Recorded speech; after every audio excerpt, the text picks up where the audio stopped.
जगभरातील 52 देशांमध्ये कार्यरत असलेल्या आणि भारतातील क्रमांक 1च्या पत्रकार संघटनेपैकी एक असलेल्या व्हॉइस ऑफ मीडिया कोपरगाव तालुका कार्यकारिणीच्या वतीने आयोजित विद्यार्थी गुणगौरव सोहळा आत्मा मालिक इंटरनॅशनल स्कूल अहिल्यानगर येथे मोठ्या उत्साहात पार पडला।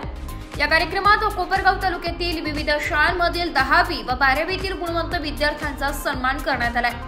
10वी व 12वीत प्रथम क्रमांकाने उत्तीर्ण झालेल्या 30 मुला-मुलींना प्रत्येकी ट्रॉफी व सन्मान चिन्ह देत उपस्थित मान्यवरांच्या हस्ते गौरवण्यात आले।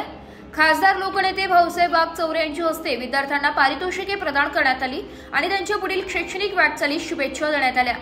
कार्यक्रमाच्या अध्यक्षस्थानी ठाणे येथील थोर दानशूर आदरणीय नानाजी भाई ठक्कर होते, तर प्रमुख पाहुणे म्हणून पुणे येथील राष्ट्रसंत ज्ञानेशानंद शास्त्रीजी महाराज आणि राहाता तालुक्याच्या सौ प्रतिभा काकी घोगरे या मान्यवरांची उपस्थिती कार्यक्रमाला लाभली होती।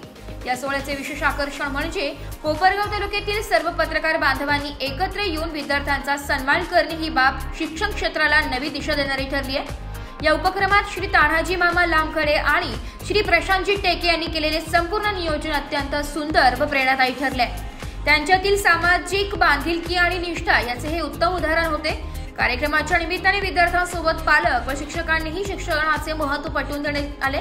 प्रामाणिक पत्रकारिता जपत समाजासाठी काही चांगले करता येते याचा प्रत्यय या कार्यक्रमातून आलाय। हा उपक्रम केवळ गुणवंतांचा सन्मान नव्हे तर एक सामाजिक प्रेरणा देणारा उत्सव ठरलाय, अशी सर्वसामान्य प्रतिक्रिया उपस्थितांमधून व्यक्त होत आहे।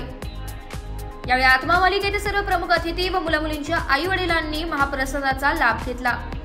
नाशिक लोकशाही न्यूजसाठी समाजभूषण डॉक्टर तानाजी मामा लामखडे, रवंदेकर, अहिल्यानगर।